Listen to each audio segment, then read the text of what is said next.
तो गाइज अब तक हमने देखा बेटा बाम को पकड़ लेता है और यहाँ कुन और बाकी सभी लोगों को पता चलता है कि फग बाम को पिघलाकर एक इग्निशन वेपन में कन्वर्ट करना चाहते हैं ताकि वो जहाज को मार सकें। तब कुन और बाकी सभी लोग बाम को बचाने के लिए तैयार हो जाते हैं और ये तय करते हैं कि वो गेम में बाम को समन कर रहेंगे। और अब आगे तब यहाँ हम देखते हैं बाम के दोस्तों ने ये तय कर लिया होता है कि वो आज बाम को बचा कर रहेंगे, जिसके लिए वो किसी भी मुसीबत का सामना करने के लिए तैयार होते हैं। और हम देखते हैं गेम स्टार्ट हो जाती है जहाँ जा, जीवा, राक और क्वाट्रो समनिंग स्टेशन की तरफ बढ़ रहे होते हैं ताकि वो बाम को समन कर सकें। पर तभी राक जा को एक जोरदार लात मारता है ताकि वो उसे दुश्मनों के हमले से बचा सके। और यहाँ क्वाट्रो अपने अंदर की आग को बुझाने के लिए उन्हें जलाने की बात करने लगता है। गाइस इस बंदे को तो जलाने के अलावा तो कुछ सूझता ही नहीं है। मैंने अब तक इसे जितनी बार भी देखा है ये हर बार कुछ न कुछ जलाने के पीछे ही पड़ा होता है। पर हम देखते हैं यहाँ राक उसे ये काम करने नहीं दे रहा है क्योंकि राक ने ये खुद कसम खाई थी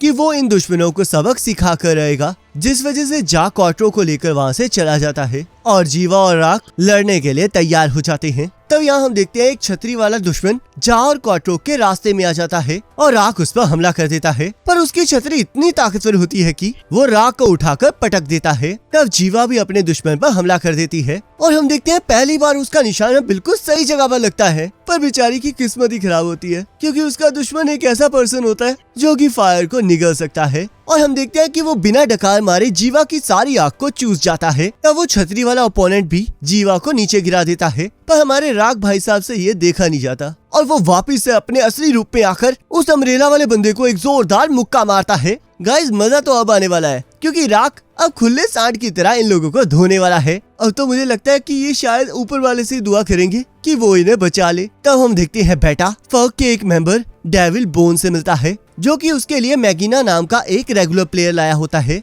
जिसने किसी पर्सन पर कब्जा करके टूर्नामेंट में पार्टिसिपेट किया होता है। और तब बेटा उसे खा लेता है ताकि वो टूर्नामेंट में पार्टिसिपेट कर सके और बाम के दोस्तों को मार सके। गाइस पता नहीं मुझे क्यों लग रहा है कि अगर ये बेटा बाम के दोस्तों तक पहुंच जाएगा तो बाम इसका ओरिजिनल वर्जन आने से पहले ही बेटा वर्जन में ही इसे खत्म कर देगा। तब यहाँ हम देखते हैं कि वो छतरी वाला लौंडा राक के मुक्कों को अपनी छतरी से रोक रहा होता है। गाइस लगता है कि ये चांदनी चौक टू चाइना वाली छतरी का यूज कर रहा है। मुझे पता नहीं था कि चाइना की छतरी इतनी कमाल की होती है। लगता है चाइना का माल अच्छा चल रहा है। तब राक जीवा को उसकी फ्लेम्स का यूज करने के लिए कहता है और हम देखते हैं जो पर्सन जीवा की फ्लेम्स को खाने वाला होता है राक उसकी गर्दन को ही पकड़ लेता है, जिस वजह से जीवा उसका पॉपकॉर्न बना देती है। और यहाँ जीवा की आग के सामने चाइना की छतरी का भी कोई बस नहीं चलता और उसके बाद राक उन दोनों का बैंड बजा देता है। तभी आयो राक को रेड हॉक बुलाता है जिससे कि राक चिड़चिड़ा हो जाता है और अपना नाम बताकर ये ऐलान कर देता है कि वो ब्लैक टर्टल को वापस ले जाकर रहेगा और अगर कोई भी उसके रास्ते में आएगा तो वो उसे मच्छर की तरह मसल देगा। पर तभी वहाँ पर बेटा आ जाता है और राक और जीवा से ये पूछने लगता है कि कहीं वो व्योल के दोस्त तो नहीं है। तब वो दोनों इस बात से मना कर देते हैं जिसे सुनकर बेटा भी कंफ्यूज हो जाता है कि आखिरकार चल क्या रहा है। और तब वो जा के पीछे चला जाता है। तब कुन राक को बताता है कि असल में बेटा उनका दुश्मन है और उसी ने बाम को कैद कर रखा है, जिस वजह से राक बेटा के पीछे चला जाता है। और यहाँ हम देखते हैं जा क्वाट्रो को बोरी की तरह खींच कर लेकर जा रहा होता है और क्वाट्रो को तो इसमें ज्यादा ही मजा आ रहा होता है। तब क्वाट्रो कहता है आखिरकार तुम्हें इतनी जल्दी क्यों है? तुम्हें तो इससे कोई फर्क नहीं पड़ना चाहिए कि चाहे व्योल जिंदा रहे या फिर मर जाए। तब जा को गुस्सा आ जाता है और वो कहता है मुझे फर्क पड़ता है क्योंकि हम लोग दोस्त हैं। तब क्वाट्रो कहता है अगर तुम ऐसी दोस्ती पर भरोसा करोगे तो तुम एक दिन टावर पर मारे जाओगे। तो चलो फिर अब मेरी साइड से हट जाओ क्योंकि मुझे चीजों को जलाना है। तब हम देखते हैं क्वाट्रो एक दुश्मन को फ्राई कर देता है और जा की मदद करने के लिए दुश्मनों को रोकने के लिए वहीं रुक जाता है और जा को अकेले आगे जाने के लिए कहता है। तब हम देखते हैं शिप की टीम की मधुमक्खी बेटा पर अटैक कर देती है और खुद को सबसे ज्यादा फास्टेस्ट रेगुलर कहती है। तब बेटा उसके हमले से बच जाता है और उस मधुमक्खी को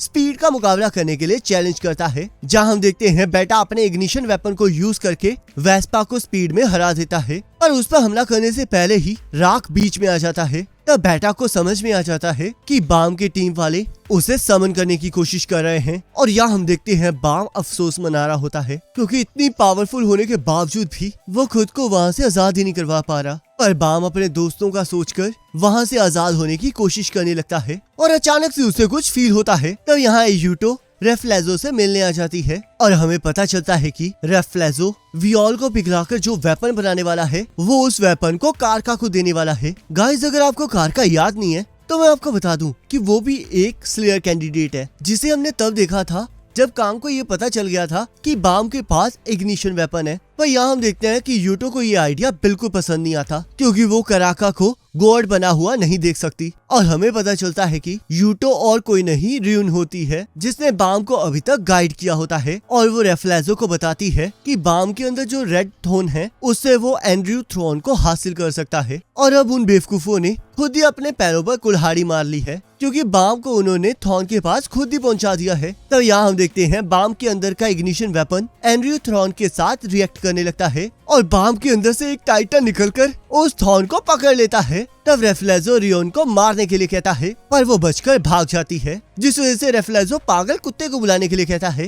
तब नोविक और कांग ट्रैप से बचते हुए बाम के पास जा रहे होते हैं, पर तभी उनके सामने एक बड़ा रोबोट आ जाता है, जिसके साथ कांग लड़ना स्टार्ट कर देता है। पर वो रोबोट उस पर भारी पड़ रहा होता है। तभी वहाँ पर हमारे हीरो बाम की एंट्री होती है, जो कि एक ही झटके में अपनी शिंसू की मदद से उस रोबोट को उड़ा देता है। ये क्या? तो मुझे इसके जेंडर पर भी शक हो रहा है, आखिरकार ये लड़की है या फिर लड़का? तो राक और बेटा आपस में लड़ना स्टार्ट कर देते हैं और जीवा बेटा से बाम को पकड़ने का रीजन पूछती है। तब बेटा कहता है, वियोल को बनाने के लिए बहुत सारे लोगों को सैक्रिफाइस किया गया है और मैंने खुद बहुत से लोगों को मरते हुए देखा है, तो इसलिए मैं उसे अकेले खुश रहने नहीं दे सकता। देखना, बहुत जल्दी वो मेरी जैसी निराशा को महसूस करते हुए एक वेपन में कन्वर्ट हो जाएगा। तभी जीवा बेटा पर आग से हमला कर देती है और बेटा गुस्से में उसे मारने का डिसाइड कर लेता है। लगता है बेचारी जीवा की बेकार किस्मत उसका साथ नहीं छोड़ने वाली। अब ये बेटा वर्जन उसका फुल वर्जन खत्म करने वाला है। पर तभी अचानक से बेटा को पता चलता है कि